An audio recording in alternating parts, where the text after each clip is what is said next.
Ways to get filthy rich. In the Middle Ages and more, boring history for sleep. Hey everyone, settle in, dim the lights, and let's just breathe for a moment. Tonight, we're not going on an adventure, not really.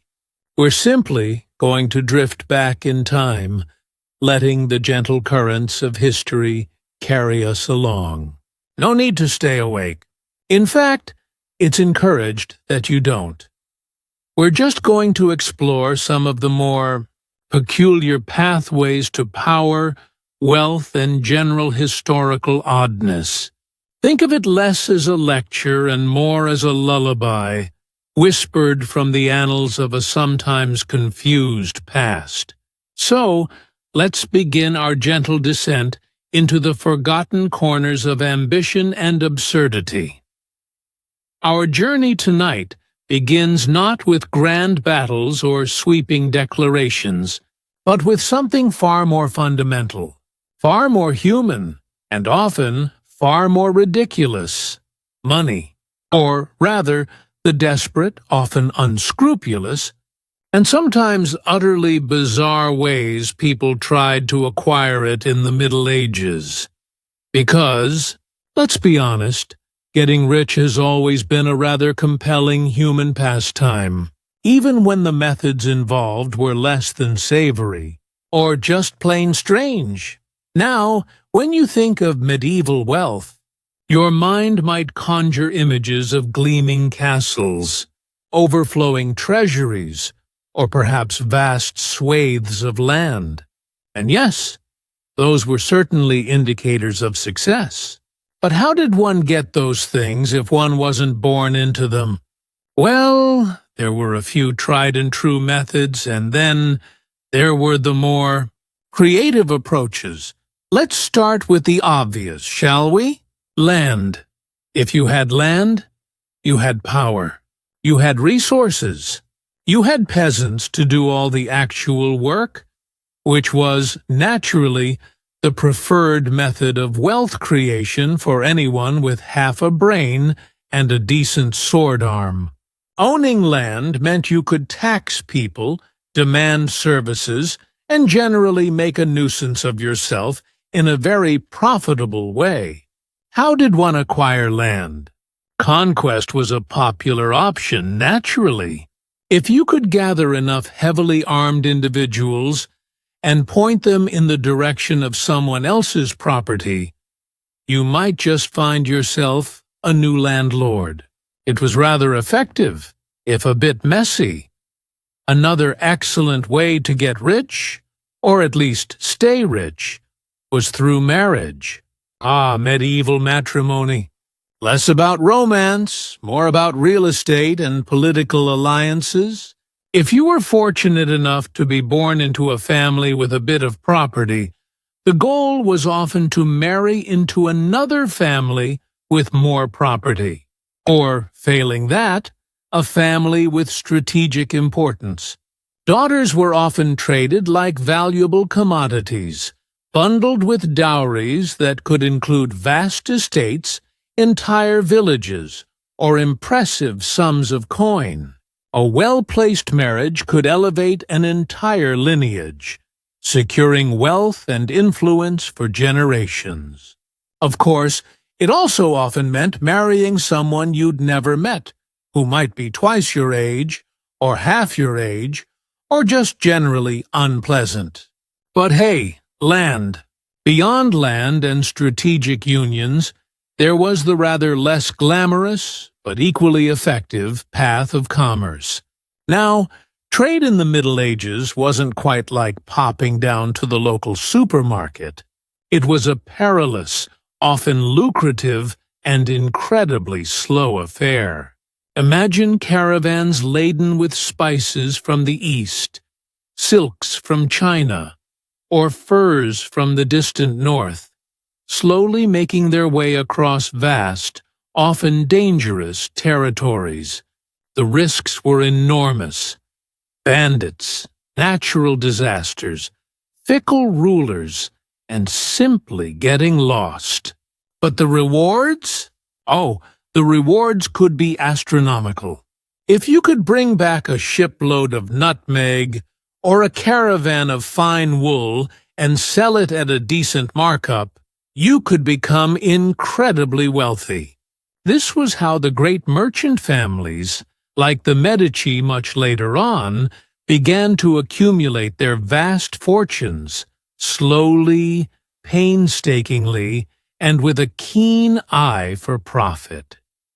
Then there's the more direct approach to wealth acquisition, which often involved a certain degree of violence, plunder, raiding, war. These were not merely acts of aggression.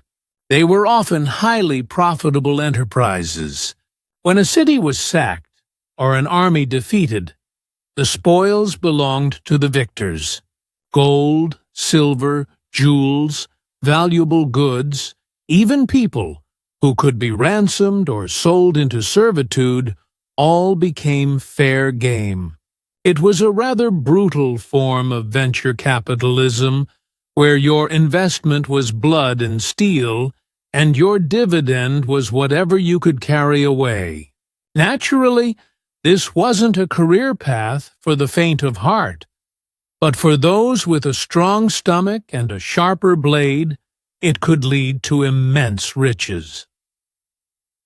And let's not forget the church. The medieval church. A spiritual institution, yes, but also an economic powerhouse. Donations, tithes, indulgences, offerings for prayers for the dead. The money flowed in, steadily and reliably. Monasteries became vast landowners, often managing agricultural enterprises, vineyards, and mills. Bishops and abbots could wield immense temporal power and accumulated considerable personal wealth. To be fair, much of this wealth was ostensibly for the glory of God, or for charitable works, or for the upkeep of magnificent cathedrals. But a comfortable lifestyle for those at the top was often an agreeable side effect. Becoming a high-ranking cleric might not have offered the same thrill as leading a conquering army, but it often offered a far more secure path to a rather opulent existence. And let's be honest, the robes were often quite luxurious. Now, moving away from the purely mercenary, let's consider the slightly more refined, yet equally self-serving, paths to enrichment. Patronage. If you were a talented artist, a skilled craftsman, or even just a particularly witty conversationalist, you might find a wealthy patron, a lord or a lady with more money than sense, perhaps, who enjoyed surrounding themselves with beautiful things or entertaining people. Your skill might earn you a comfortable living, a place to stay, and access to resources that would otherwise be beyond your reach. It wasn't quite getting rich, perhaps, but it was certainly a way to avoid starvation and occasionally enjoy some rather fine meals. Of course, not all wealth was acquired through grand schemes. Sometimes, it was simply about being in the right place at the right time. Finding a treasure hoard, for instance, unearthing ancient Roman coins while plowing a field, stumbling upon a forgotten stash of jewels during a castle renovation. These were rare occurrences naturally, but the tantalizing possibility was always there, enough to fuel countless folk tales and dreams of instant riches, and perhaps, just perhaps, a little bit of grave robbing on the side for those with fewer moral qualms. Old tombs were often packed with valuable trinkets, and while frowned upon by the church, it was a rather direct way to acquire some shiny objects. Let's not forget the sheer ingenuity of medieval people in finding new ways to exploit resources. Mining, for example. Silver, lead, iron, salt. These were all incredibly valuable commodities. Developing a successful mine required significant investment and expertise, but if you struck a rich vein, the profits could be immense. Mining towns sprang up, populated by hardy, often desperate individuals, all to extract the earth's bounty for those who held the mining rights. It was a dirty, dangerous business, but a highly profitable one for the owners. And then, for the truly desperate, there was usury, lending money at interest. Now, the church famously frowned upon this practice, often considering it a sin. But the demand for credit was always there, and so, naturally, there were always people willing to supply it, often discreetly and at exorbitant rates. Jewish communities, often excluded from other professions, sometimes found this to be one of the few avenues open to them, leading to both economic success and, sadly, prejudice. For a Christian, however, engaging in overt usury could lead to a good deal of hand-wringing, and perhaps a hefty fine, but for the truly unprincipled, it was a rapid path to wealth. So, from land grabs to strategic marriages, from perilous trade routes to the plunder of war, from the spiritual treasury of the church to the earthy depths of a mine, and even to the frowned-upon art of lending money for profit, the Middle Ages offered a surprisingly diverse, if often ruthless, array of pathways to wealth. It wasn't always pretty, it was rarely fair, but it was, without a doubt, endlessly fascinating in its human ambition, and often just a little bit absurd. Let's gently shift our focus now from the acquisition of wealth to the lives of those who already possessed it, or at least were born into the expectation of it. And in particular, let's consider some of the more challenging aspects of royal life, because being a monarch, while sounding rather grand, often came with its own unique set of problems. And few problems were quite as persistent or as detrimental as the rather unfortunate consequences of dynastic intermarriage. Inbreeding, to put it plainly, has a way of making things complicated. Our next little historical meander brings us to the rather delicate subject of royal bloodlines, and the persistent belief that keeping things pure within a limited gene pool was a good idea. Spoiler alert, it often wasn't. And few families illustrate this quite as profoundly as the Habsburgs. The Habsburgs! A dynasty whose reach stretched across vast swathes of Europe for centuries. Their power and influence almost legendary. And their chins? Equally legendary. The Habsburg jaw is perhaps the most famous physical manifestation of this rather unfortunate genetic strategy. It was a distinctive prognathism, a protruding jaw and chin, often accompanied by a thick lower lip and a rather elongated nose. Now, imagine trying to look regal with a face that quite literally sticks out. It was, shall we say, a distinct look. What did executioners do when they weren't killing people? The men who lived between life and death. Hey, everyone.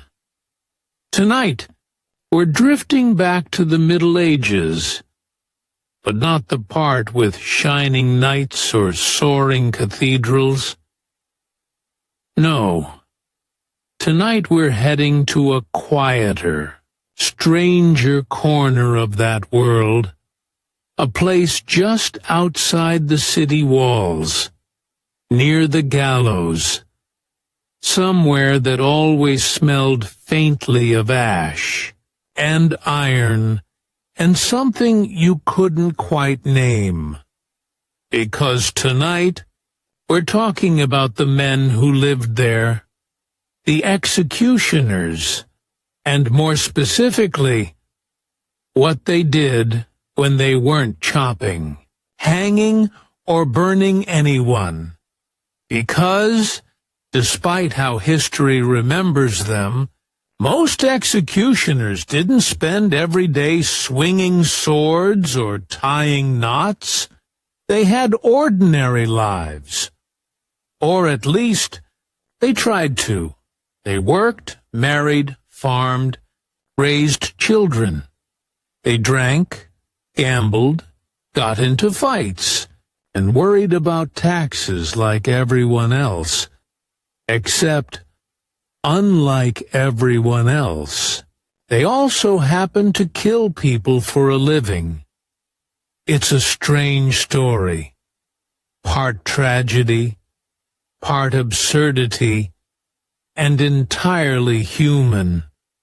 So, settle in, get comfortable, and let's drift back to a time when justice was public, brutal, and performed by men who could never quite wash the blood off their hands, even when they weren't holding a blade.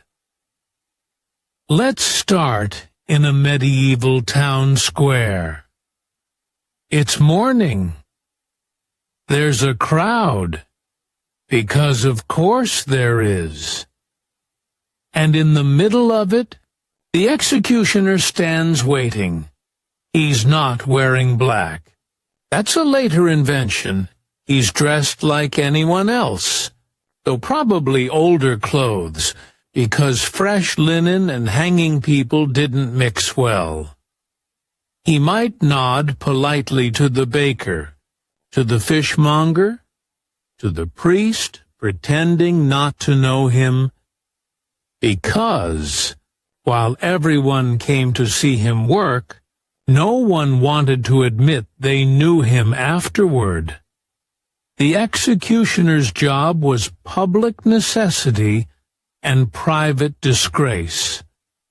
He upheld the law, but he did it by touching death. And that made him unclean. Spiritually, morally, and in some places, legally. Across much of medieval Europe, executioners were marked men. They were social outcasts, living on the edge of town, literally and figuratively. Their houses were often built near the gallows or the slaughterhouse, or anywhere the smell of death wouldn't stand out too much, and yet they were indispensable. Every town needed one. Someone had to enforce the law's final verdict, so they were hated, but needed, despised, but paid. It's a paradox only the Middle Ages could truly commit to. In France, they were known as le bourreau. In Germany, der Scharfrichter, the sharp judge. England had its hangman, Italy its boia, and each culture treated them with the same uncomfortable mix of fear and dependence. When you saw the executioner walking toward you, you either crossed yourself or crossed the street. Now, despite the grim reputation, executions weren't daily events. In many towns, there might be only a handful each year. So the question becomes, what did these men do the rest of the time? The short answer, almost everything that polite society didn't want to. The long answer, well, That's where things get interesting. Executioners were often expected to handle all the dirty work.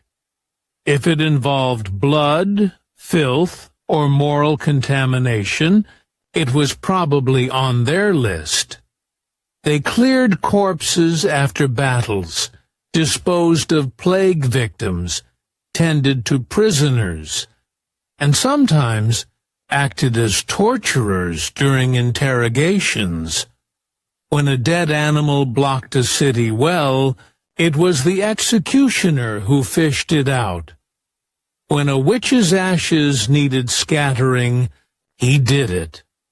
When the hangman wasn't hanging, he was, essentially, the municipal janitor of horror. But there was another side to it. Because the executioner, with his knowledge of anatomy, practical, if not academic, was also a healer. It sounds absurd, but it's true. Many executioners became famous as informal doctors. They understood how the body worked, at least from the outside. They could set bones, treat wounds, and even mix medicines. In parts of Germany, people sought out executioners for their supposed healing powers. Some believed that contact with the man who administered justice could cure illness. In Nuremberg, the city executioner doubled as the town's most reliable surgeon. There's a certain grim poetry to that. The same hands that took lives were trusted to save them. And business was business. Executioners didn't live on death alone. They had side jobs. Many ran taverns, though usually not the most reputable ones. Others were butchers, leather workers, or knackers, processing the carcasses of dead horses. One 15th century executioner in Bavaria was even known to sell the clothes of the condemned as second-hand garments. Lightly used, one might say, if you think that sounds morbid, you'd be correct. But in a world where nothing went to waste, a condemned man's tunic was just another opportunity. In some regions, executioners were even legally entitled to keep the clothes, shoes, or possessions of those they executed. Payment, in other words, was partly in bodies. And then there was the matter of healing by horror. Many medieval people believed that the executioner's touch, or even his tools, held special power. A rope from the gallows might cure fever. A fragment of a scaffold could ease pain. Blood from a decapitation was thought to treat epilepsy, a belief so popular that some people actually attended executions with small bowls. The executioner was, in effect, an unwilling apothecary. After a beheading, he might find himself handing out small vials of blood to eager onlookers, not because he wanted to, but because it was expected. If anyone knew how to handle powerful substances, it was the man who dealt in them daily. All of this gave executioners a strange dual reputation. They were feared, but also sought out, despised, but indispensable. They occupied a liminal space, both sacred and profane. 1 foot in society, 1 in the grave. It's no wonder, then, that many came from hereditary lines. The job passed from father to son, because no one else would take it. If you were born into an executioner's family, that was your career path, whether you liked it or not. Entire dynasties of executioners existed. The most famous was the Sanson family of France, who served as royal executioners for over 6 generations. They began in the 17th century and ended, rather fittingly, with the French Revolution. Charles-Henri Sanson executed Louis XVI himself, a man who, by the way, had once employed him personally. It was a delicate situation. But before the Sansons, there were hundreds of anonymous medieval counterparts living modestly, invisibly, and always a little apart. They couldn't easily marry outside their own profession. No respectable family wanted their daughter to marry the hangman. So, executioners often married other executioners' daughters. Their children grew up knowing exactly what the family trade was. No one asked, "What does your father do?" And because they were ostracized, executioner families formed their own little sub-societies. They had their own neighborhoods, their own taverns, sometimes even their own churches. There's something quietly tragic about it, a profession that everyone needed, but no one wanted near their dinner table. When an execution wasn't scheduled, life in the executioner's household could seem almost normal. There were gardens, chores, meals, laughter, and the slow rhythm of medieval time. But even then, the stigma lingered. Imagine trying to buy bread at the market. The baker serves everyone else first. When he gets to you, he uses a separate cloth. You pay in exact coin, because no one wants your change. The social separation was complete. Even their children carried the taint, barred from most guilds, forbidden to hold public office, and often forced to live near the town dump. Because, in the logic of medieval hierarchy, someone who dealt with death was always one step below the living. Still, the irony is that executioners were often far cleaner and more skilled than their neighbors imagined. They knew how to maintain their tools. They knew medicine, herbs, and anatomy.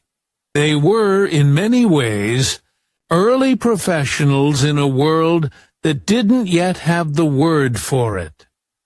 In cities like Augsburg and Frankfurt, executioners were even required to take oaths of conduct, promising to perform their duties with diligence, sobriety, and mercy. It wasn't a bloodthirsty job. It was a technical one. Precision mattered. A good executioner could end a life cleanly and quickly. A bad one, well, that made for a very long morning in the town square. And even though their profession was despised, their skill was respected, sometimes grudgingly, sometimes quietly. A few towns even paid them bonuses for efficient work. It sounds absurd, but records exist. An extra coin or two if the condemned died without unnecessary suffering. In a world obsessed with salvation, mercy mattered. Even when delivered by a man everyone pretended not to see. When night fell, the executioner went home. He might drink ale with his apprentices, polish his sword, or mend his boots. He'd sit by the fire, listening to the same songs as everyone else, and perhaps, if he was lucky, forget his own reputation for a few hours, because, in truth, many hated their work. A few wrote about it.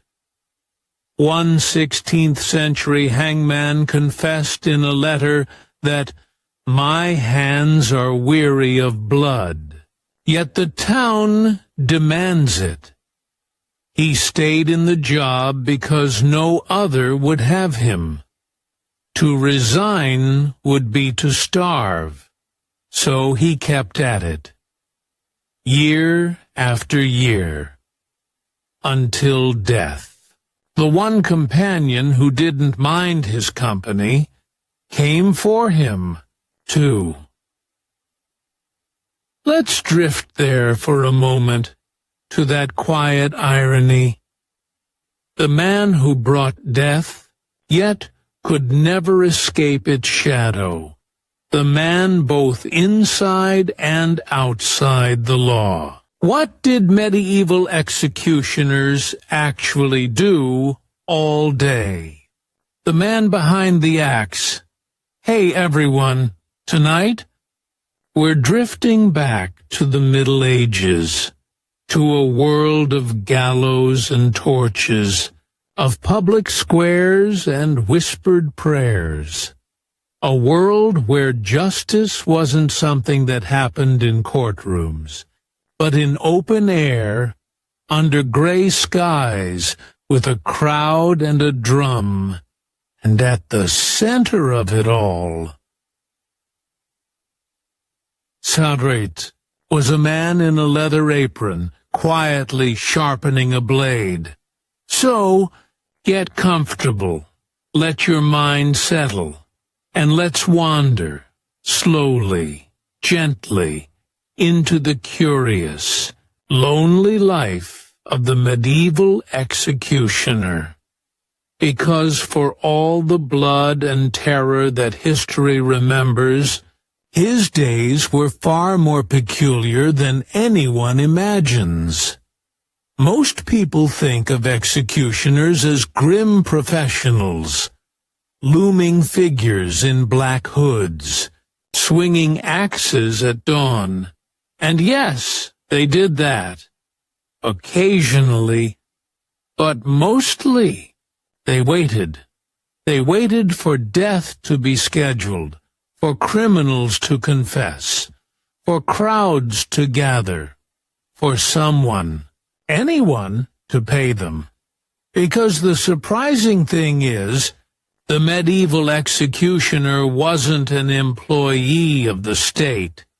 He was a freelancer, a man contracted for the unpleasant jobs that no one else wanted, or dared, to do. And he was rarely a volunteer. Many executioners didn't choose the profession. They were forced into it. Some were former criminals who had been offered a deal. Do our killing for us, or die yourself. Others inherited the role, passed down like an unwanted heirloom from father to son. In some towns, the job came with a small house near the gallows, a garden, and a steady supply of side eyes from the neighbors. Children were told not to play near his home. The local priest might refuse him communion. And yet, when someone needed a dislocated shoulder set, or a wound stitched, or a horse put down. They went straight to him. Because here's the odd truth. Medieval executioners doubled as healers. It made a sort of grim sense. They knew anatomy better than anyone else. They worked with flesh, bone, and blood. Daily, sometimes hourly, they understood how bodies came apart, which, inconveniently, also meant they knew how to put them back together. In Nuremberg, records show that the city executioner performed hundreds of medical procedures a year. He set bones, he lanced boils, he treated infections, and people came quietly to his door, under cover of dusk, to avoid being seen. Imagine that scene for a moment. A woman knocks softly on the door of the most feared man in town. He opens it, bareheaded, tired, smelling faintly of iron and smoke. She asks him to bleed her son to balance his humors. He nods and obliges. It's all very calm, almost domestic. The executioner's hands that morning had taken a life, and that evening they saved one. Of course, that didn't make him popular. Executioners were considered polluted by their work. Under canon law, the shedding of blood was a spiritual stain. Priests couldn't dine with them. Merchants couldn't touch them. Even their coins were often refused in market stalls, as though guilt could be transmitted by silver.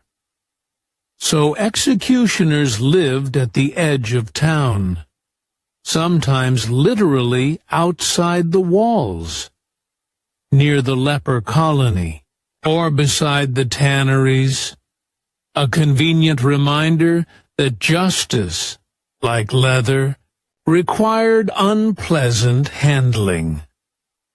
Their houses were often marked with a sign of office, a red door, a rope symbol, or the wheel, a nod to the breaking wheel, one of the executioner's less pleasant tools.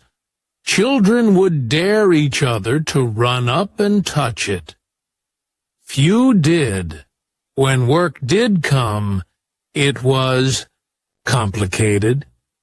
You might assume executions were daily affairs. They weren't. In most towns, they happened only a few times a year, at festivals, market days, or holy days, when everyone could attend, because naturally, nothing said community bonding like watching a thief lose his head before Mass.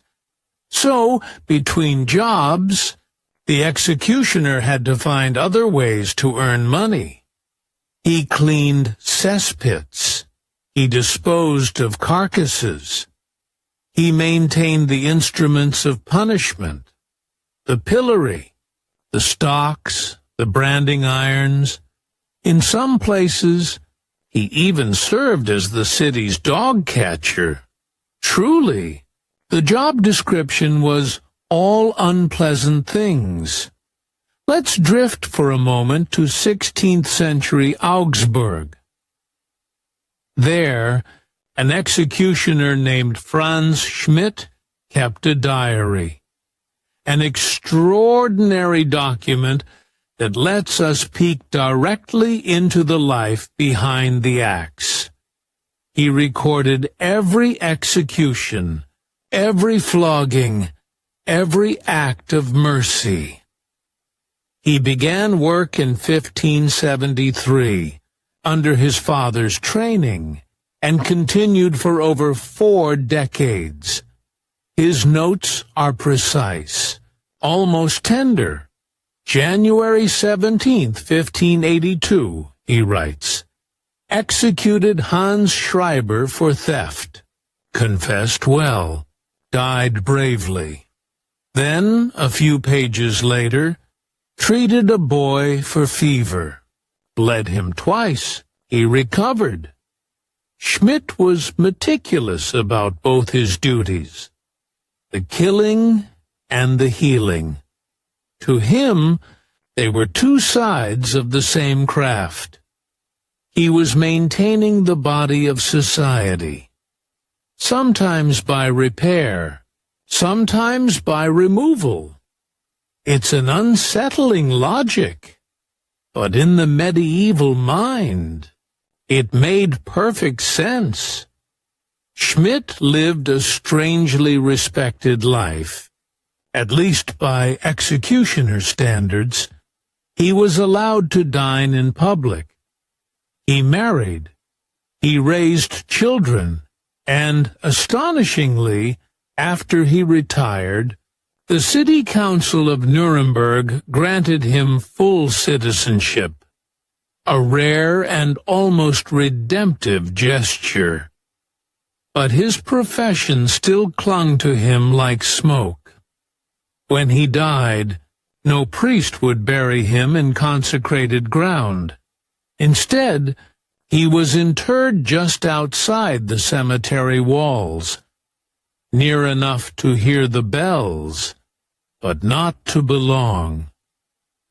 Of course, not every executioner was as fastidious as Schmidt. Some were drunkards, some were cruel, and some, inevitably, were simply bad at their jobs.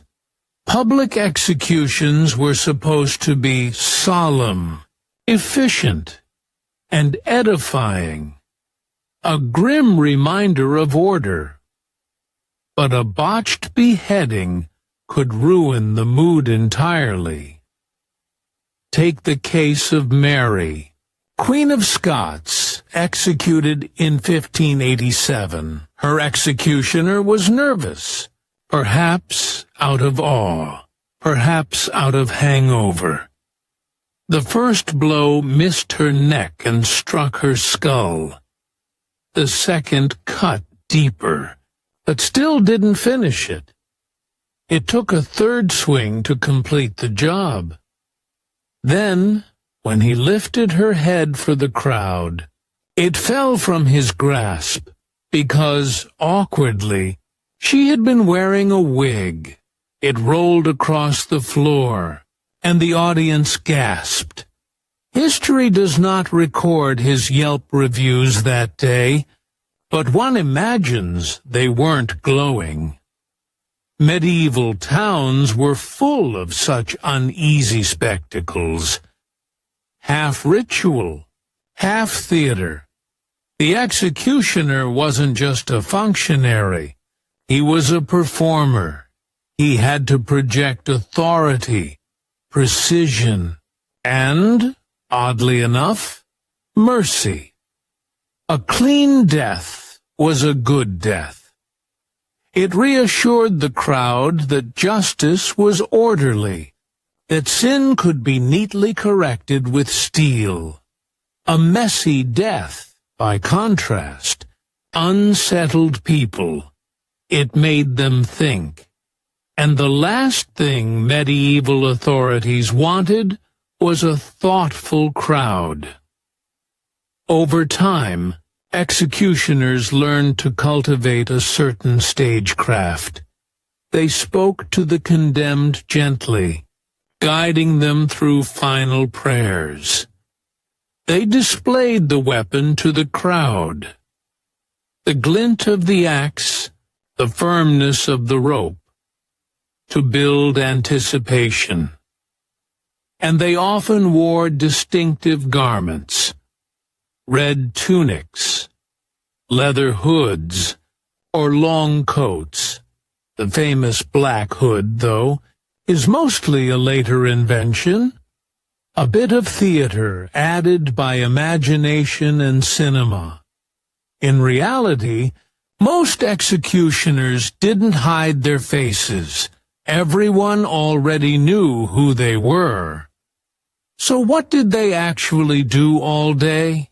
Well, once the tools were cleaned and the gallows mended, much of it came down to waiting, and watching. The executioner's life was a slow accumulation of silence, broken by brief moments of horror. He might spend the morning mending his boots, the afternoon collecting fines, and the evening testing the edge of his sword on a bundle of straw. His family might eat supper beside that same sword, resting quietly on a wooden rack in the corner. And then, one morning, a messenger would arrive with orders sealed in wax. A name, a crime, a date. The waiting would end, and the work would begin again. There's a strange serenity in that rhythm. Duty without choice, purpose without comfort. Most executioners believed they were instruments of divine will. If God condemned the sinner, they merely carried it out. And in a world obsessed with sin and salvation, that could almost feel holy, almost. We'll leave him here for now. The quiet man at the edge of town, tending his tools beneath a gray sky, listening for the distant toll of church bells he's not allowed to enter. Next time, we'll drift further into his world, into his family, his strange, half-respectable trade, and the ways he lived with the burden of his own profession. So, for now, close your eyes, let the sound of sharpening steel fade, and rest easy, because tomorrow we'll return to find out what happened when the executioner went home. Because the story of medieval smell isn't just about filth. It's about fear, status, medicine, and the stubborn human desire to control the uncontrollable. So, settle in. We'll explore their strange remedies and fragrant theories next. From rose water and vinegar to the art of sniffing your way to salvation. Feared, yet needed, a servant of justice who was never allowed to live justly. In the next part, we'll wander further into the lives of these men, their strange rituals, their tools, and the small ways they carved meaning out of a job no one envied. We'll visit their families, their taverns, and their curious relationship with the church, which alternated between condemning them and hiring them. So, for now, close your eyes. Imagine the dim glow of a lantern outside a lonely house beyond the city walls. Inside, a man is sharpening a blade, humming softly. Tomorrow, there may be work, but tonight, for once, there's peace. How did people keep clean before soap was common? A world lightly perfumed by regret. Hey everyone, tonight we're drifting back to a time when clean meant something slightly different. A time before antibacterial gels, before hot showers, and long before anyone could casually say, "I'll just pop in for a quick bath." So settle in. Maybe light a candle, or don't. Medieval people would have forgotten to blow it out anyway. Let your mind wander back to an age when people considered bathing both suspicious and vaguely sinful. Because tonight, we're exploring how humanity kept itself mostly clean, before soap became common. Let's begin with a simple truth. For most of history, the human body was a bit of a mystery. People knew it produced sweat, smells, and the occasional alarming rash, but the idea of daily washing was far from universal. Instead, cleanliness was a matter of status, circumstance, and theology. In the early Middle Ages, the Church quietly suggested that washing too often showed vanity. After all, if God made dirt and put it on you, who were you to question his design? Besides, excessive bathing could expose your body to temptation, both in the form of lust and, more practically, pneumonia. So, people found other ways to appear clean. They changed their linen shirts often. Linen was believed to draw out dirt from the skin, which, in fairness, it sometimes did, but mostly it just turned the shirts brown faster. Still, they swore by it. Medieval nobles prided themselves on how often they changed their undergarments, even if the rest of them hadn't seen water since Lent. Bathing, when it did happen, came in many forms. Sometimes it meant sitting in a wooden tub filled with warm water and herbs. Other times, it meant standing in a stream and hoping for the best. And, occasionally, it meant being sprinkled with rose water by a servant while praying very hard that no one noticed the fleas. But let's not be too harsh. Medieval people did like bathing, especially in the early centuries, before the Church decided to frown on fun. In fact, public bathhouses were a staple of medieval cities like Paris, London, and Nuremberg. They were cheerful, steamy places where people went to wash, gossip, flirt, and occasionally do things that required confession afterward. Hot water was poured into large wooden tubs, steam filled the air, and attendants offered oils, towels, and sometimes wine, because everything was better with wine.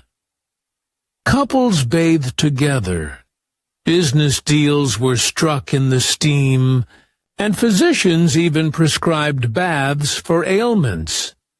It was all very civilized, until, of course, the Church realized people were enjoying themselves. By the 14th century, moralists began warning that bathhouses led to sinful conduct. And by sinful conduct, they meant precisely what you think they meant.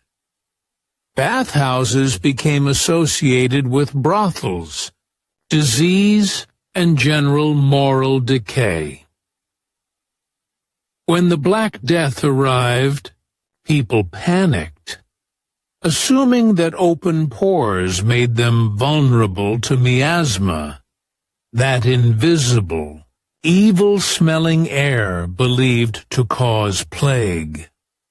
So, the bathhouses closed, and Europe entered a long, dry spell. It's easy to judge them, but, to be fair, cleanliness was a confusing subject. Doctors in the medieval and early modern periods believed that bathing could unbalance your humors, those four charming fluids: blood, phlegm, black bile, and yellow bile. Hot water, they warned, opened the pores and let illness slip in. The trick was to stay moderately grimy, as a sort of natural armor. So instead of washing, people resorted to layering, perfume, powder, and, of course, linen. Wealthy Europeans, especially in the Renaissance, wore a lot of linen, underclothes, chemises, shifts, all designed to absorb sweat and then be replaced before anyone noticed the smell. Think of it as the world's earliest and least effective deodorant system. Queen Elizabeth I of England famously claimed to bathe once a month, whether I need it or not. She was considered unusually hygienic for saying so. Her courtiers, meanwhile, drowned themselves in perfumes and stuffed herbs into their sleeves. Lavender, rosemary, cloves, and rose petals were the medieval equivalent of body spray. Masking, not fixing the issue, essentially. They walked around smelling like very determined potpourri.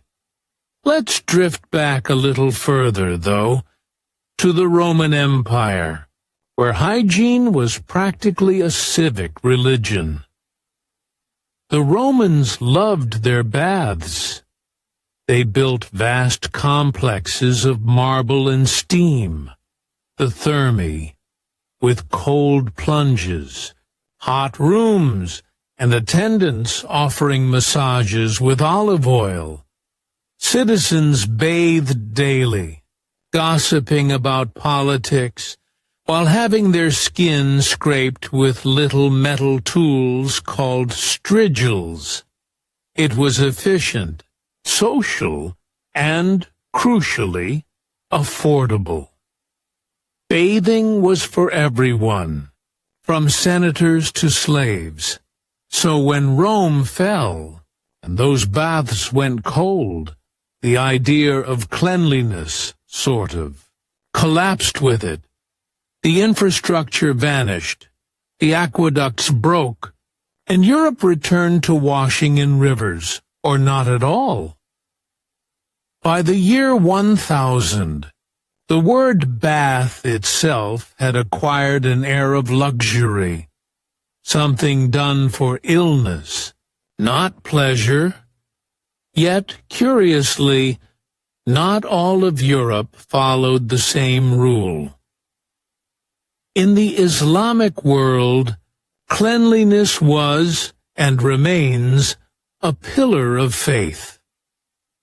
Regular washing before prayer kept bathhouses thriving across the Middle East, North Africa, and Spain.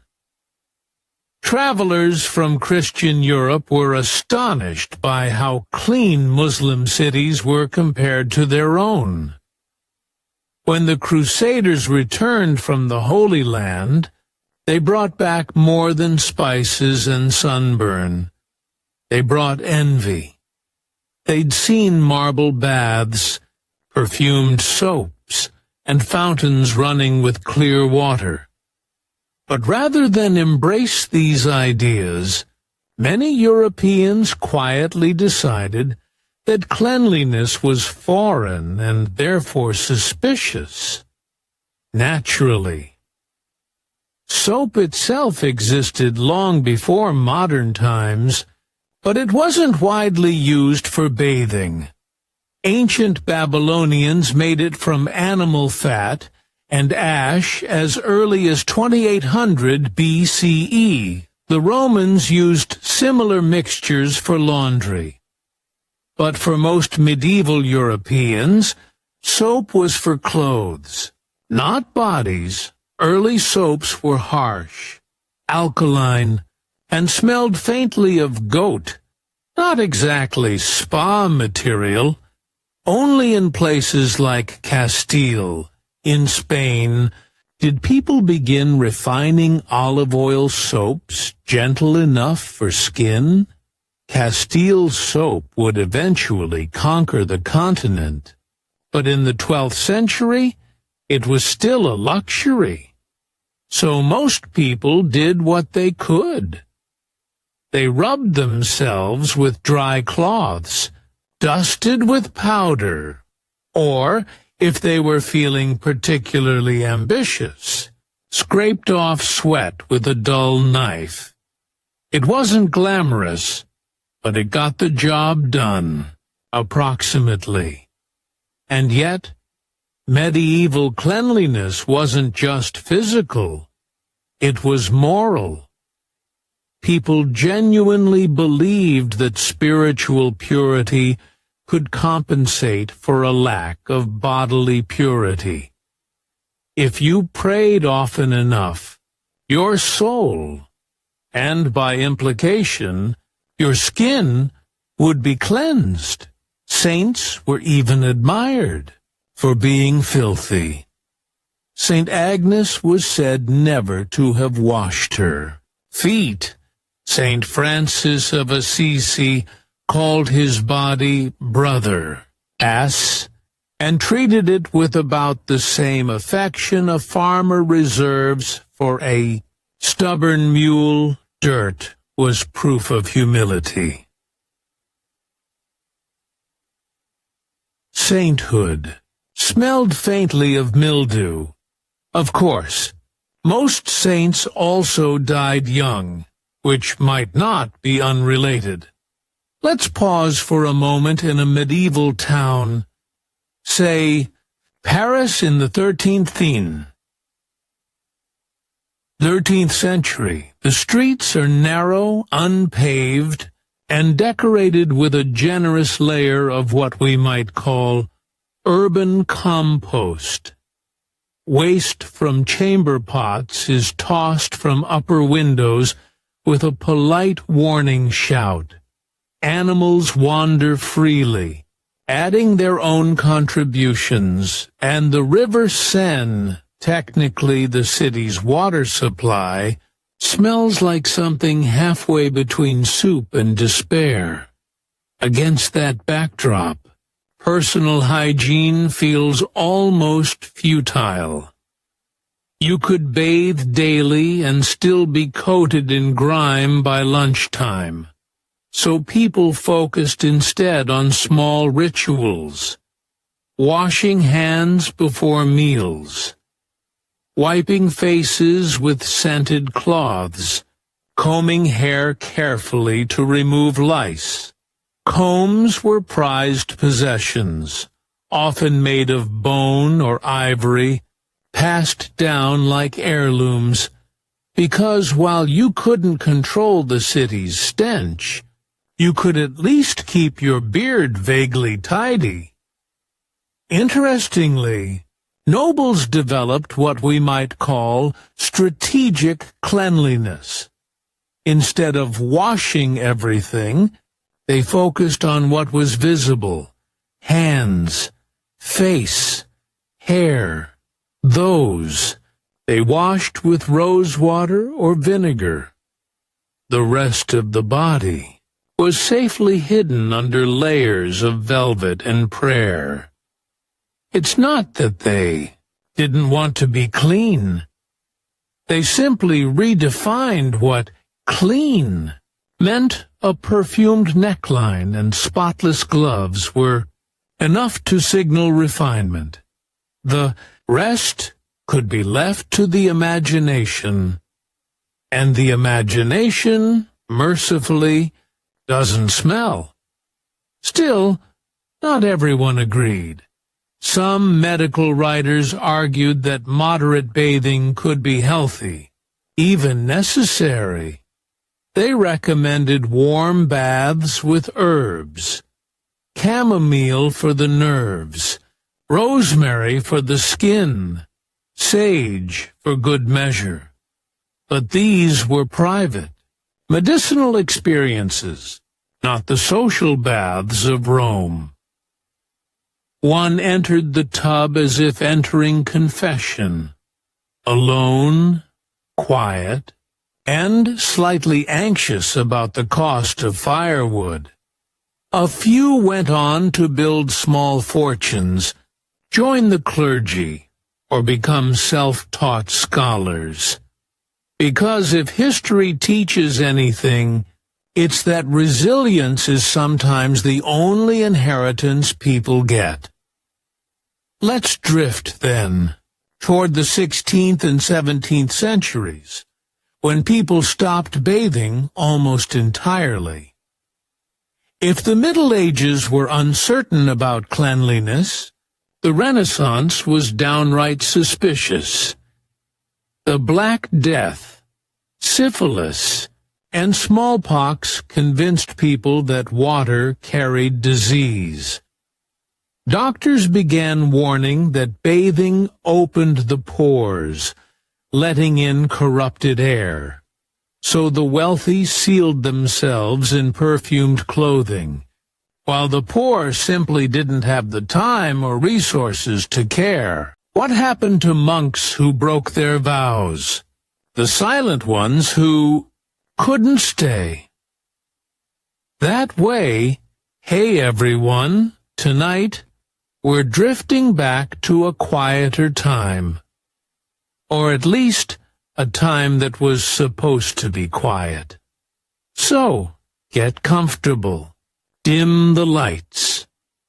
Let's leave behind the endless noise of the modern world and settle into the soft candlelight of a medieval monastery, where silence was golden, chastity was non-negotiable, and obedience was, ideally, absolute.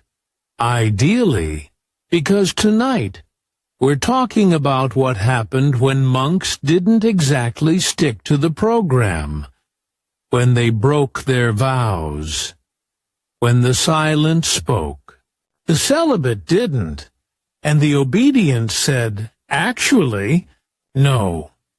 And, as we'll see, this happened far more often than the church would have liked you to believe.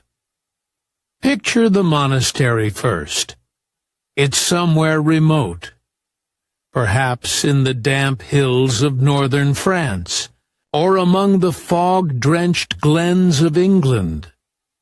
The air smells faintly of beeswax and musty parchment. The monks rise before dawn, chant their hours, eat in silence, copy manuscripts, and then go to bed in rows like holy sardines. It's all very tranquil, until, of course, Brother Thomas decides he's had enough. The church had built a system designed for purity and order, but it also built a pressure cooker. Vows of poverty, chastity, and obedience sound noble when sung in Latin, but in practice they required an almost inhuman degree of restraint. And monasteries, as it turns out, were full of humans. By the 12th century, Europe was littered with monastic houses. There were Benedictines, who liked a balanced life of prayer and labor, Cistercians, who thought the Benedictines were too fancy, and later, Franciscans, who thought both were missing the point entirely. Each group had its own idea of how much one should suffer for God.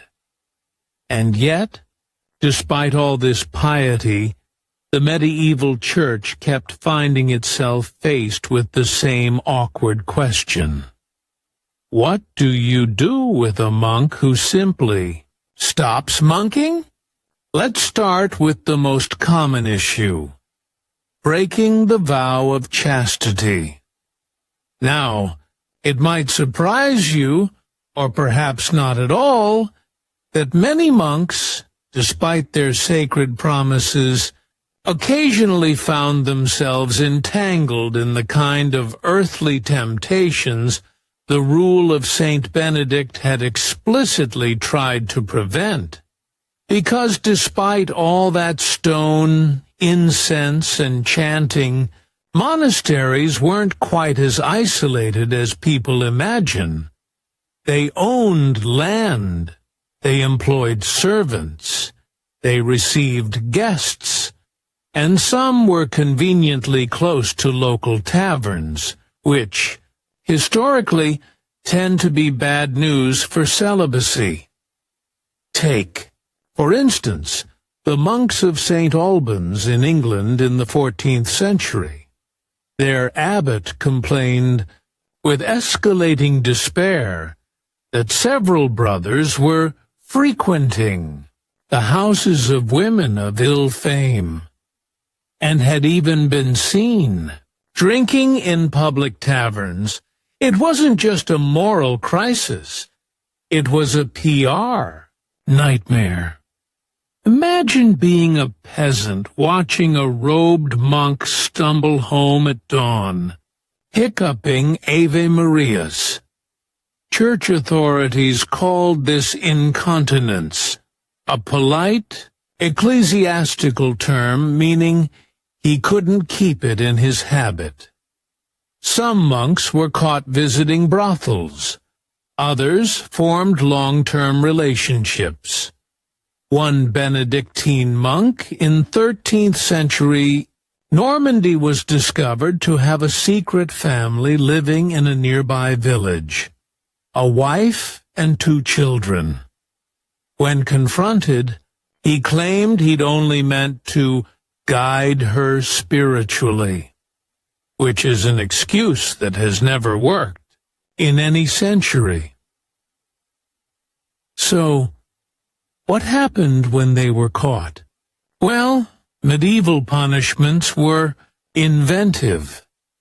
Sometimes the offending monk was confined to his cell, not for a few hours, but indefinitely.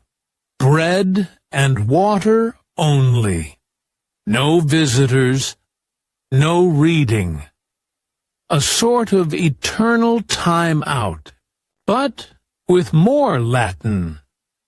More lenient abbots might assign a public penance, standing before the entire monastery during meals, confessing his sins aloud, while everyone else quietly spooned their lentil soup. It was humiliating, but effective. Others were flogged, a disciplinary favorite of the time. Not fatally, just symbolically, although, for the monk involved, it probably didn't feel very symbolic. And in the more serious cases, repeat offenders, or those who'd taken up permanent residence in a lover's bed, the church could expel them. This was called apostasy, abandoning one's religious life, and it carried severe spiritual consequences, eternal damnation, according to some, but also practical ones, like homelessness, because when you've given up all your property to join the monastery, and then the monastery kicks you out, well, good luck. Let's drift for a moment to another kind of vow breaker, the monk who talked too much. Silence was sacred in many orders. Speech was rationed out carefully. Certain hours for prayer, certain times for work, and long stretches when one was simply expected to keep quiet. The idea was that silence allowed contemplation, humility, and a focus on God. But predictably, not everyone was built for that. Some monks simply could not stop talking. Records from the Cluniac order tell us of brothers who were punished for frivolous speech, a phrase that conjures up delightful images of monks gossiping in Latin behind the abbot's back. One was reprimanded for telling jokes in the cloister. Another for discussing politics with visiting merchants. There was even a monk in 15th century Spain who was disciplined for whistling, an act considered disturbingly joyful for a man of God. Their punishments varied: extra fasting, additional prayers, or copying scripture as a sort of pious detention. Though some abbots, likely exhausted, resorted to simply moving the talkative monks to remote corners of the compound, a medieval version of putting your chatty co-worker on the night shift.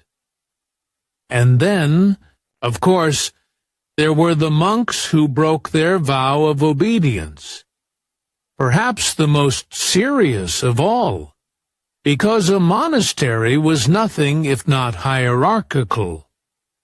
God at the top, the abbot beneath him, and then everyone else in tidy order. When a monk defied his superior, it wasn't just disobedience, it was rebellion against divine authority.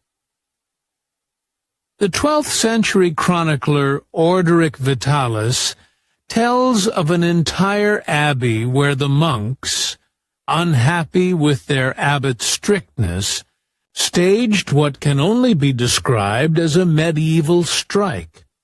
They refused to attend services, barricaded the refectory, and demanded a new abbot. The church was not amused. The rebels were branded as schismatics, not quite heretics, but getting there, and many were transferred to other monasteries, where they could presumably complain to a fresh set of walls.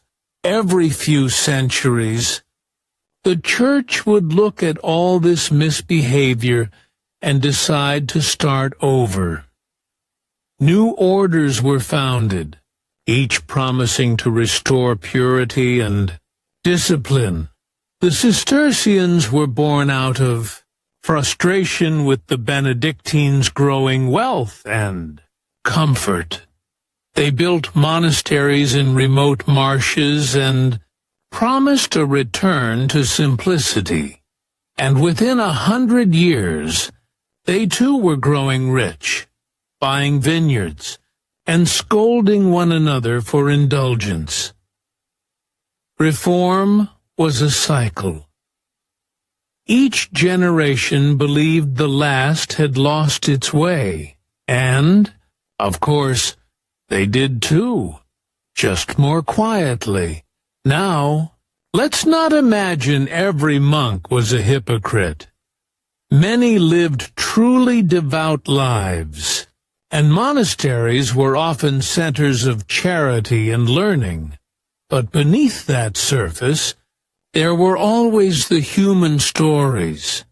Monks who grew restless, bored, or lonely. Men who'd joined at 14 and realized, at 40, that they'd made an irreversible career. choice. One letter from the 13th century describes a runaway monk found working as a carpenter in Paris. When questioned, he said he had grown weary of the rule. That was medieval understatement for "I've had enough," chanting and cabbage soup for one lifetime.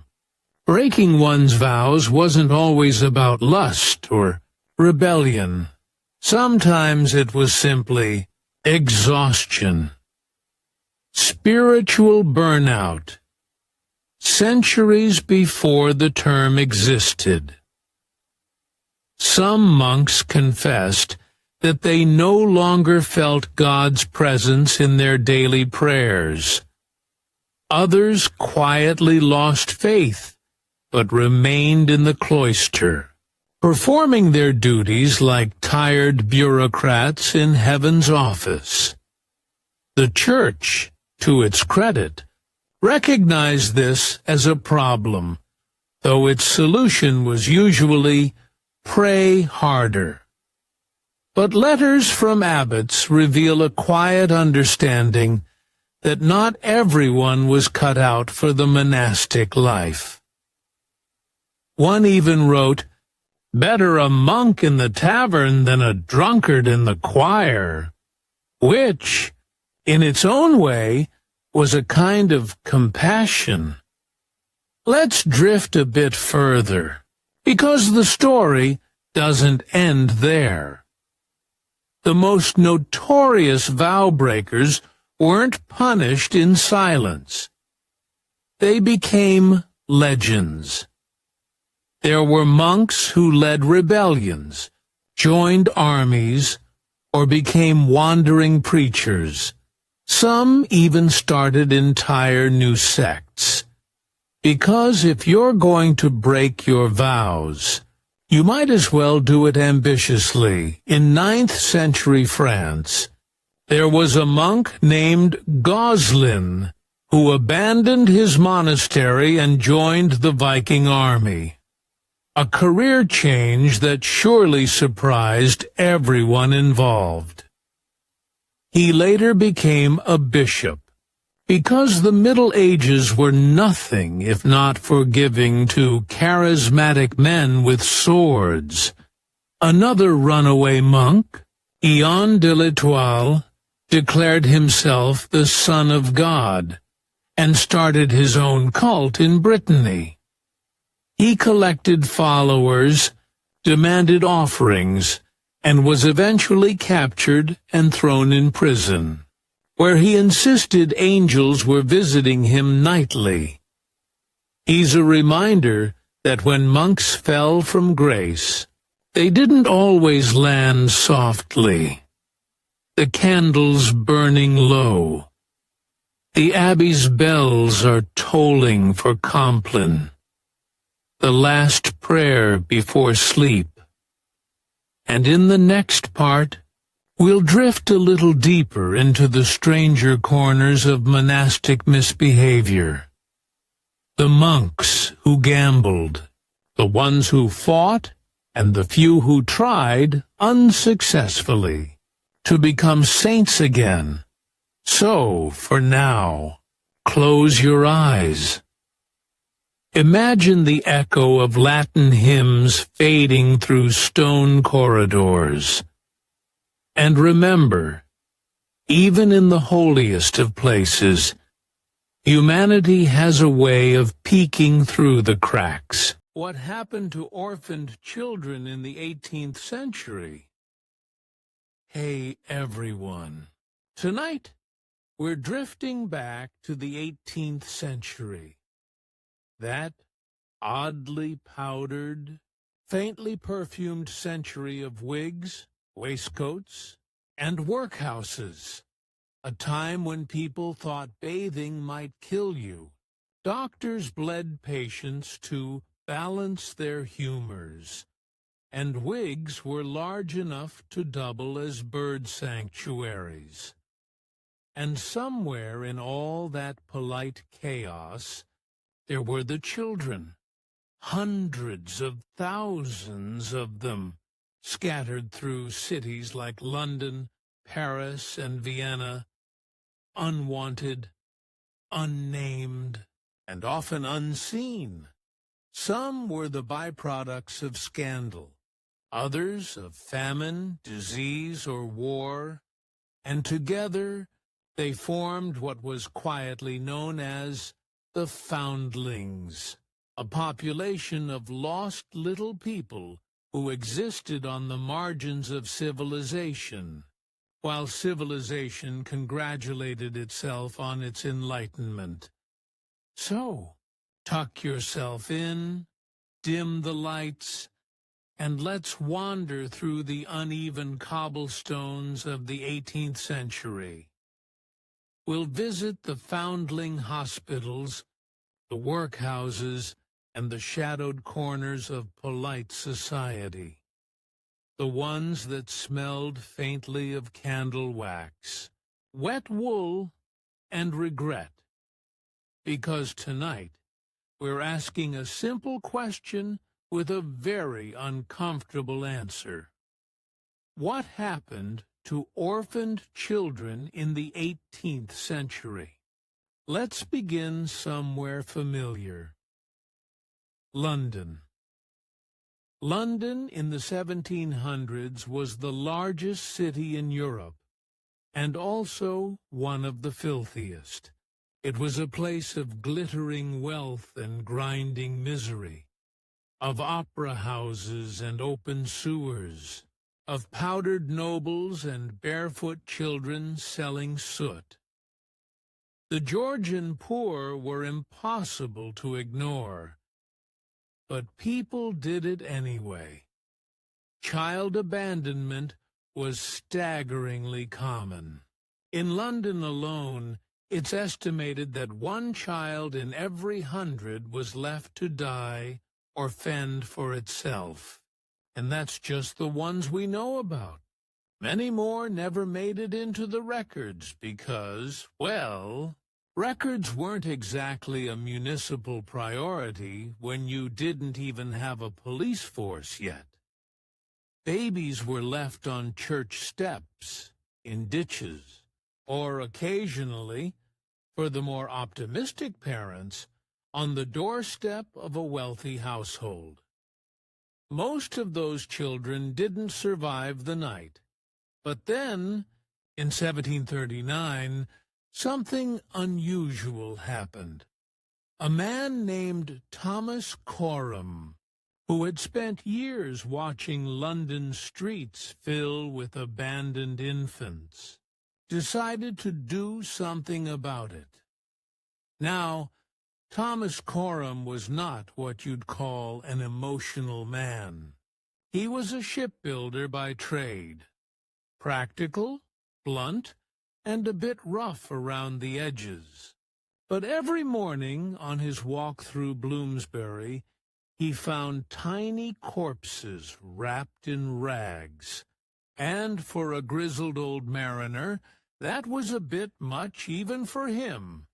So he started petitioning, and petitioning, and petitioning some more. For 17 years. Because, naturally, the British government wasn't exactly racing to fund a charity for illegitimate babies. But Coram was persistent. He managed to gather the signatures of dozens of noblewomen, duchesses, countesses, even the king's mistress. They signed in swirling ink, lending social credibility to his cause. And in 1741, he finally founded the Foundling Hospital of London, the first institution of its kind in England. The Foundling Hospital wasn't really a hospital. Of course, it was part orphanage, part moral rehabilitation project, and part public relations stunt.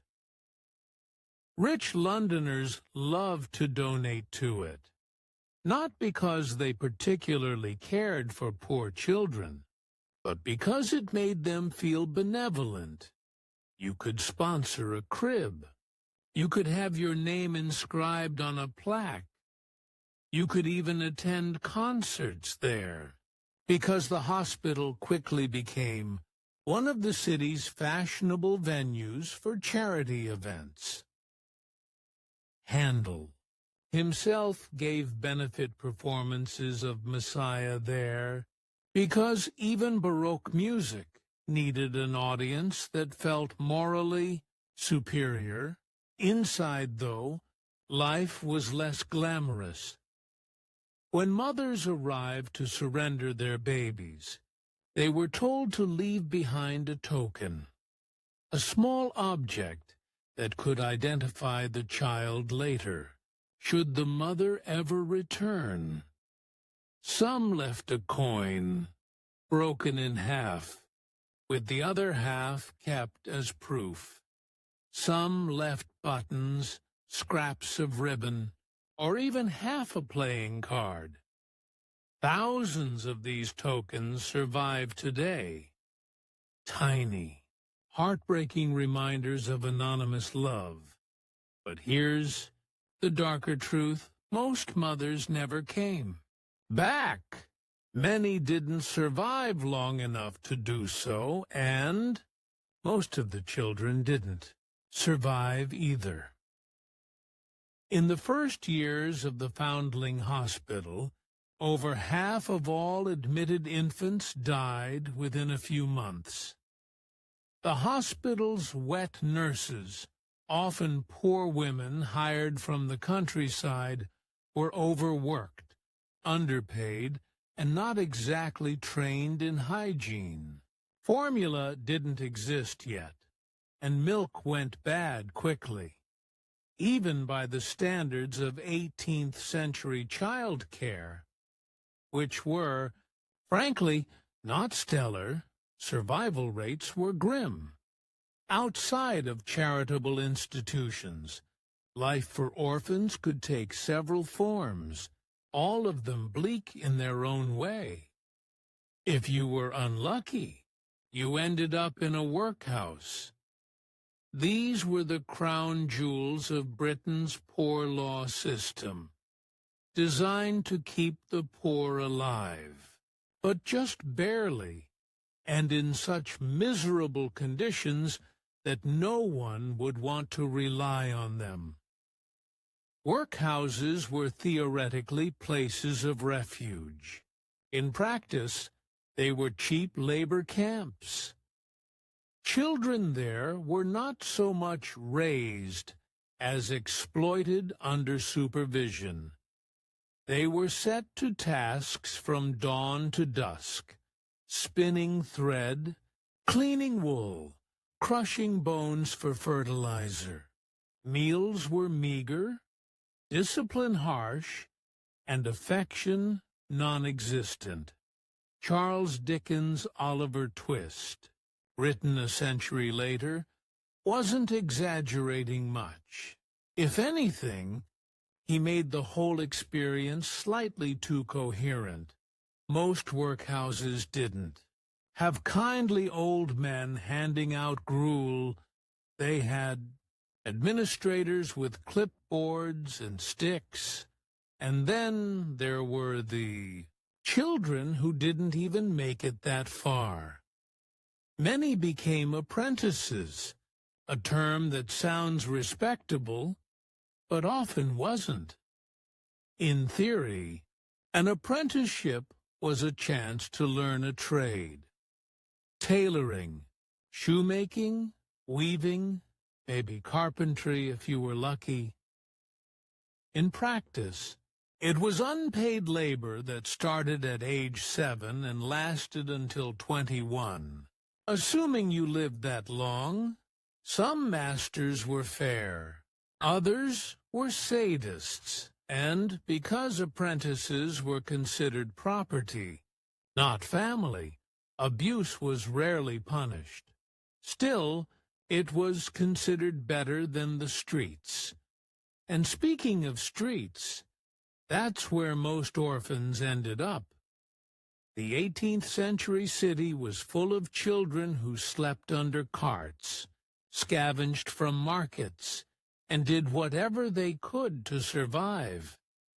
They begged, picked pockets, ran errands, and occasionally joined gangs. The kind of gangs that Charles Dickens would later immortalize, led by figures like the real-life Jonathan Wild, a sort of criminal entrepreneur who managed both thieves and the police. Some children worked as chimney sweeps, climbing up flues barely wide enough for a grown man's arm. They were prized for being small, flexible, and cheap. The job was deadly, full of suffocating soot, burns and falls, but to a master sweep, a child was an investment. When one died, he simply bought another. There was a certain macabre logic to the system. Of course, not every orphan child was poor. Some belonged to the nobility, and their stories are a little more ironic. Take the young Louis XV of France, for instance. He became king at the age of 5 after his entire immediate family died of smallpox. The courtiers around him debated whether to mourn or celebrate. Eventually, they decided to do both. He was raised in luxury, surrounded by tutors, physicians, and watchful nobles, all eager to shape the little orphan into a pliable monarch. And in a sense, they succeeded. Louis XIII grew up shy, nervous, and easily manipulated, the kind of person who apologizes to the furniture when he bumps into it. His childhood loneliness became a defining feature of his reign. So, yes, even royal orphans were haunted by absence. They just had better curtains. Let's drift back to the common ones again. The forgotten. Children, by the late 1700s, society began to notice, uneasily, that having tens of thousands of homeless children wasn't ideal for public order. So governments and charities began experimenting with solutions that were part compassion, part crowd control. Some cities shipped children overseas. Britain, for instance, sent poor and orphaned kids to its American colonies as indentured servants. After the Revolution, Australia inherited the honor. There's something especially bleak about that. Exporting poverty under the banner of civilization. Others tried military orphanages, which were halfway between schools and barracks. The Prussians, naturally, excelled at this. Their military orphanages turned destitute boys into soldiers so efficiently that Frederick the Great once said they produced better troops than mothers did, which was not a comforting sentence. By the end of the 18th century, attitudes were beginning to change. The Enlightenment, that fashionable era of reason, progress, and very silly wigs, began to stir something that looked almost like empathy. Writers like Jean-Jacques Rousseau argued that childhood was sacred, that children weren't miniature adults, but something unique and precious. It was an idea that would eventually lead to reforms, to education laws, to child welfare. But for most of the 1700s, orphaned children lived in a world that was both pitiless and indifferent, a world that saw them as labor, nuisance, or charity project, depending on who you asked. And yet, some survived, some even thrived. Let's pause there. You can almost hear the muffled creak of a workhouse gate closing for the night. The streets are dark, the candles guttering low. Somewhere in a corner, a nurse rocks an infant under the painted ceiling of the foundling hospital, humming a tune that will outlast them both. And tomorrow, London will wake again, powdered, perfumed, and pretending not to see. What happened to people who went mad in the Middle Ages? The restless mind in the Age of Faith. Hey, everyone. Tonight, we're drifting back to a time before medicine could explain the mind, when dreams and demons shared a bed, and sanity was less a diagnosis, more a divine favor. So get comfortable. Dim the lights. Let your thoughts settle, like the dust in an old cathedral. And let's wander quietly through the winding corridors of the medieval mind. Because tonight, we're asking a question that haunted the Middle Ages itself. What happened to people who went mad? It's worth remembering, first of all, that madness, in any formal sense, didn't really exist as a single idea back then. There were no psychiatrists, no hospitals, no soothing professionals asking how that made you feel. Instead, there were priests, physicians, and sometimes exorcists.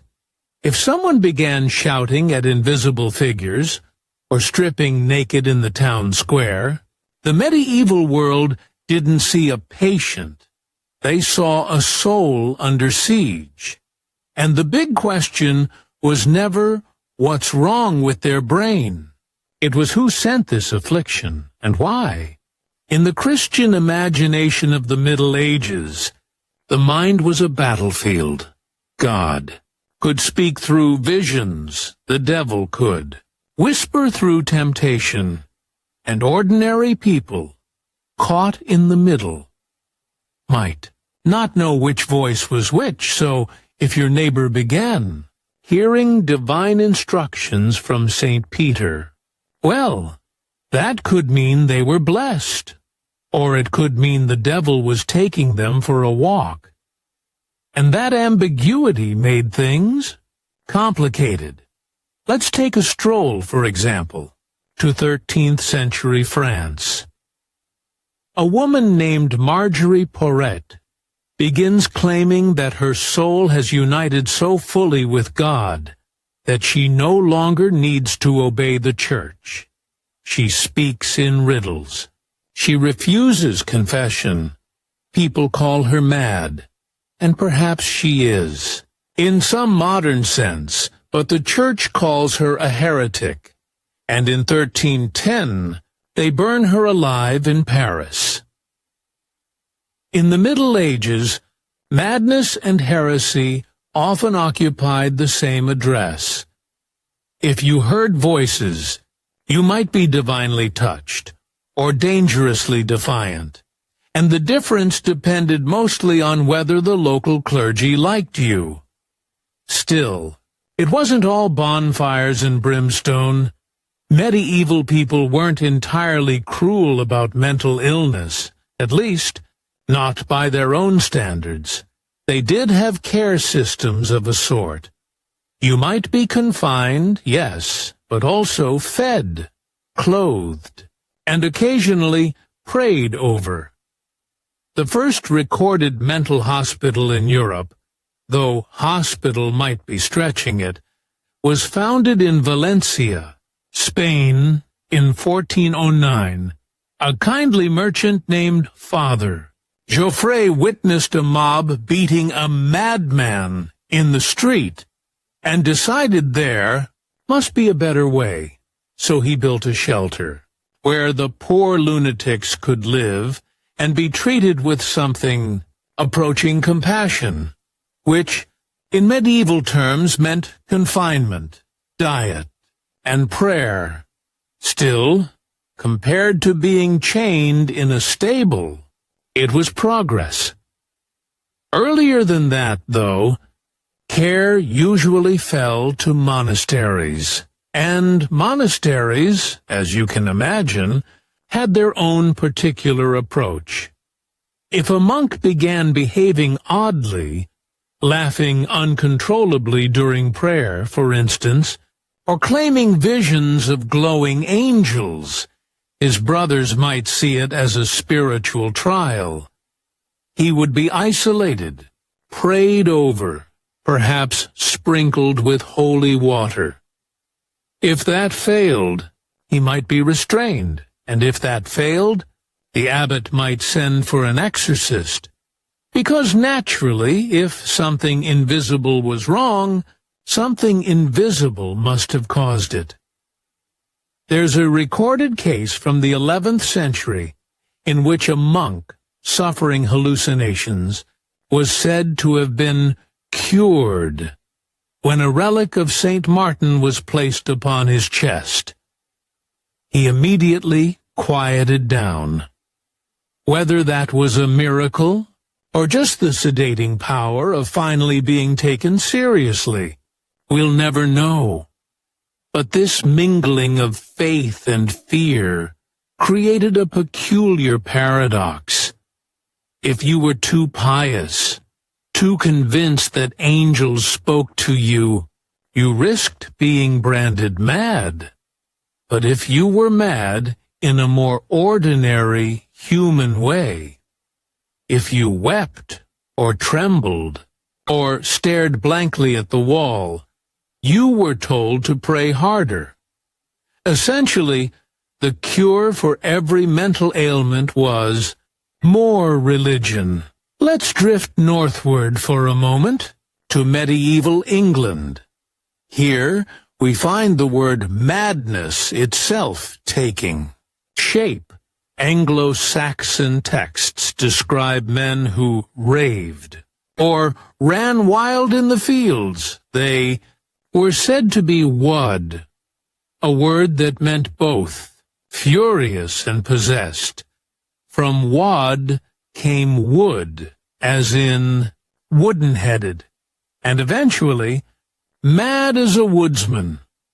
The English countryside, it seems, was already helping itself to poetic diagnoses. By the 13th century, English courts recognized a category called non compos mentis, literally, not of sound mind.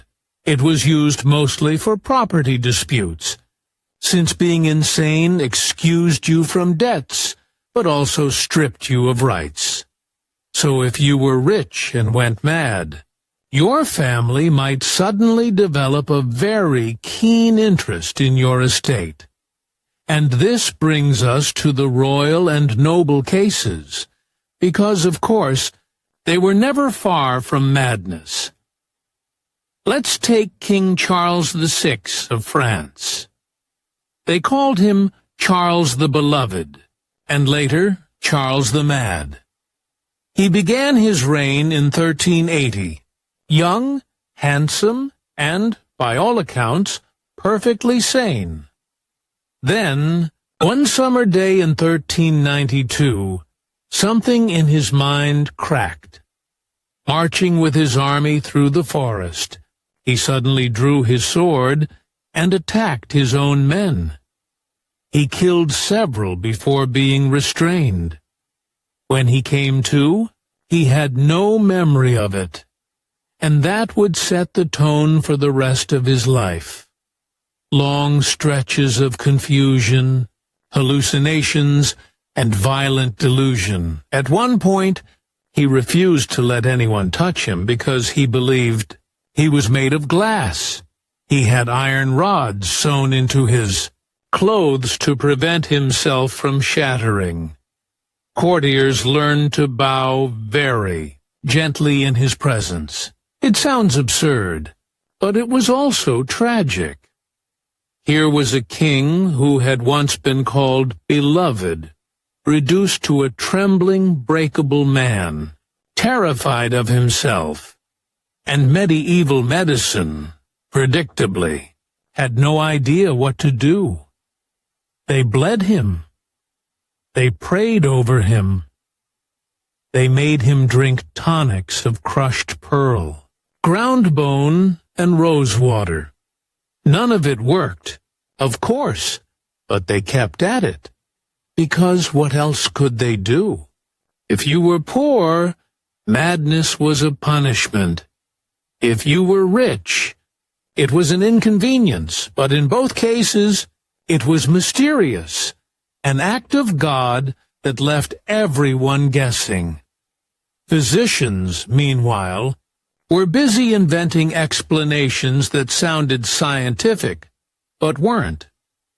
They spoke of humors, those 4 delightful bodily fluids that supposedly governed your mood. Blood, phlegm, black bile, and yellow bile. Too much black bile, they said, made you melancholic. Too much yellow bile made you choleric. And too much imagination made you dangerous. So treatment was all about restoring balance. You might be bled, purged, or starved. You might be wrapped in blankets until you sweated yourself sane, or you might be plunged into cold water to shock the madness out of you.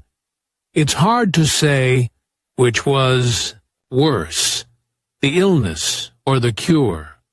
And yet, even in this dimly lit age, there were moments of surprising empathy. Medieval people did understand suffering. After all, they were surrounded by it. They didn't always understand why someone's mind would break, but they could recognize when it had. There are letters from priests begging local authorities to spare the innocent, insane from execution, and some towns quietly maintained fools, houses, small cottages at the edge of the settlement, where the mentally ill could live, fed by the charity of their neighbors. It wasn't therapy, but it was something like mercy. Let's drift now across the centuries to the flicker of a single candle in a cold monastery cell. Inside, a man rocks back and forth, whispering prayers he no longer understands. The walls are damp. The air smells of stone and wax. Outside, the brothers chant vespers, and somewhere in that dim chorus, he feels a brief moment of calm. To the monks, he is touched. To us, he might be schizophrenic. But across time, the line between madness and mysticism blurs so easily that it's almost poetic. We'll leave him there for now, murmuring in the half-light, neither saint nor sinner, simply lost in the mind's labyrinth. In the next part, we'll wander deeper into the exorcisms, the miracle cures, and the first flickers of understanding that maybe madness was human after all. So, for now, close your eyes. Imagine the candle guttering low, and let's drift toward part 2, the exorcists and the physicians. Parisian bathhouses closed. London's fell into ruin, and washing meant little more than a damp cloth across the face. Even Louis XIV, the Sun King himself, supposedly bathed only twice in his life. He preferred to be dusted with powder and drenched in perfume. According to one visitor, Versailles smelled like a field in summer, over which 1,000 sheep have gently passed, charming in its way. And yet, through all of this, people kept finding ways to feel clean enough. They invented dry shampoos made of flour. They wore perfumed gloves. They burned aromatic herbs indoors to purify the air. Cleanliness became less about soap and water, and more about illusion. If you could convince yourself and others that you smelled acceptable, you had achieved civilization. We'll pause here, among the linen and lavender, with a world that believes water to be dangerous and perfume to be virtuous. In Part 2, we'll drift forward through the Age of Enlightenment, the rediscovery of hygiene, and the slow, awkward birth of the modern bathroom. For now, just imagine the flicker of candlelight on wooden tubs, the scent of rosemary in the air, and the soft rustle of linen, all the fragile rituals of staying clean in a dirty age. Rest easy. Tomorrow, we'll return to the story of how humanity finally learned to love soap again. How did people in the Middle Ages deal with bad smells? The fragrant world before. Soap, hey, everyone. Tonight, we're drifting back to a time before air fresheners, before mint toothpaste, before anyone thought to invent the word hygiene. A time when smell was not just part of life, it was life. So, get comfortable. Maybe light a candle, and if it's scented, something like lavender or sandalwood, just take a slow breath in and appreciate how lucky you are, because for most of human history, that simple pleasure would have been unimaginable. Tonight, we're wandering through the scented and occasionally eye-watering world of the Middle Ages. We'll see how people coped with the pervasive stench of daily life, how they disguised it, rationalized it, and, in many cases, simply rebranded it as holiness. Because, as we'll find out, the medieval world didn't see smell quite the way we do. It wasn't a sign of filth, or sin, or poor manners, not entirely. Sometimes, a bad smell was a symptom of moral decay. Other times, it was proof you'd been working hard, or even that you were close to God. It was complicated, and it was everywhere. Let's start by setting the scene. A medieval city, let's say Paris, around the year 1300. It's early morning. The sun is rising over rooftops that haven't seen a proper cleaning since the last plague. Chickens are clucking in the alleys, pigs rooting through garbage heaps, and carts rumbling through streets paved with, let's be generous and call it mud. Except it isn't mud. Most city streets were effectively open sewers. Human waste animal waste, rotting vegetables, and whatever leaked from nearby tanneries, all mingling together into a fragrant cocktail that every citizen knew by heart. The smell would hit you before the city walls even came into view.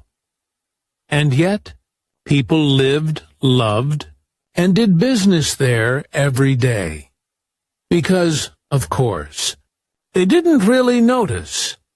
When everyone and everything smells the same, your nose eventually gives up, which, in many ways, was a medieval survival mechanism. Now, that's not to say people didn't care about smells. They cared deeply. They just understood them differently. In medieval Europe, smell was seen as a reflection of moral and physical health. If something stank, it wasn't just unpleasant. It was dangerous. Bad air, known as miasma, was thought to spread disease. The very word malaria comes from this malaria, or bad air. The theory went something like this. Rotting matter released invisible vapors. Those vapors entered your body through the nose and corrupted your humors. And once your humors were out of balance, everything else followed. So, in a world without germ theory, cleanliness wasn't about killing bacteria. It was about avoiding bad air. And if you couldn't get rid of the smell, the next best thing was to cover it with something nicer, which led, inevitably, to perfume. Perfume in the Middle Ages wasn't just a luxury. It was medicine. The wealthy carried pomanders, small metal orbs filled with herbs, flowers, or musk, dangling from chains at their belts. If you walked past a medieval nobleman and wondered why he was jingling like a Christmas ornament, that's why, inside, you might find cloves, rosemary, cinnamon, or dried rose petals. The idea was that the pleasant scent would purify the air around you. It was like a personal force field against disease, or, at least, against other people's smells. Women sometimes wore sachets sewn into their gowns, or even tucked fragrant herbs into their sleeves.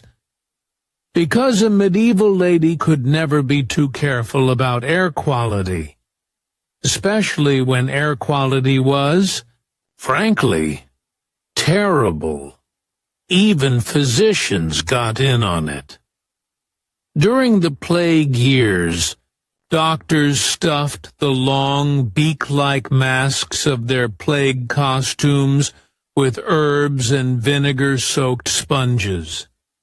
It didn't save them, but at least they died smelling vaguely of thyme.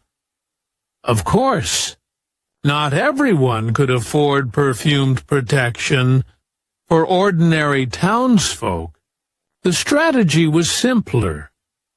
Try not to make it worse. Bathing was one option, though not as rare as we're sometimes told. The myth that medieval people never bathed isn't entirely fair. They did. Just not frequently, and often not alone. In most European cities, public bathhouses were common. They offered hot water, steam, and, for a little extra, company.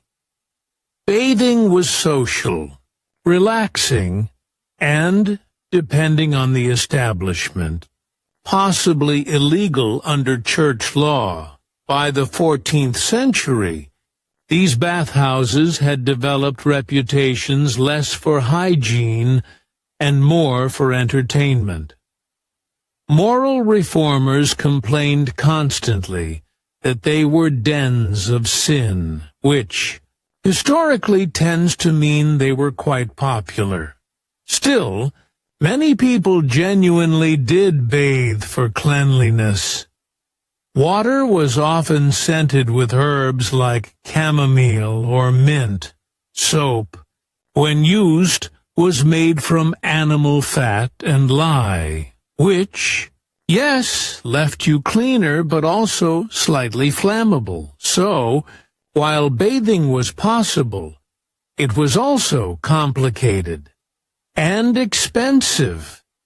And if you were a peasant whose water supply came from the same stream as your neighbor's laundry and the local pig pen, you might have decided it wasn't worth the effort. And so, most people manage smell on a more local level. Your clothes, for example, might be lightly perfumed, not washed, just sprinkled with lavender or rose water. Your hair could be combed with aromatic oils, if you had them, and your home might have bundles of dried herbs hanging from the rafters, both for decoration and deodorization. Poorer households relied on what nature provided.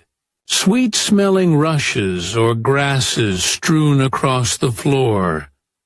Every few months, they'd sweep them out and replace them with fresh ones. This was called strewing herbs. It didn't remove the underlying dirt, but it did help distract from it.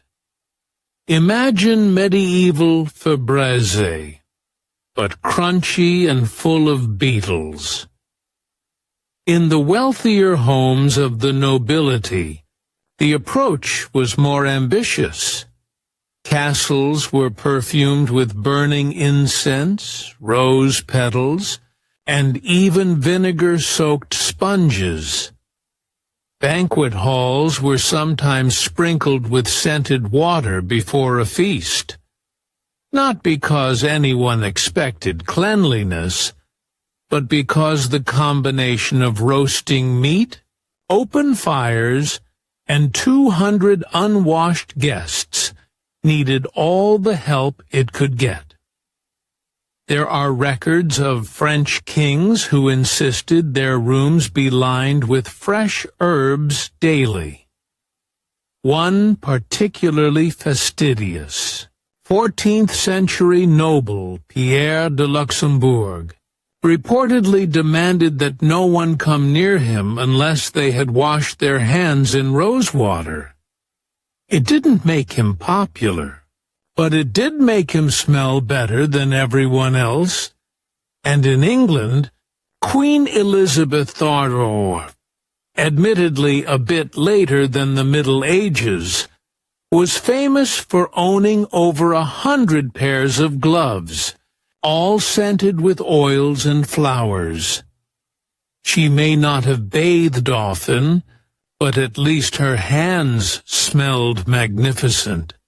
Still, the average medieval person was surrounded by smells that no amount of perfume could erase.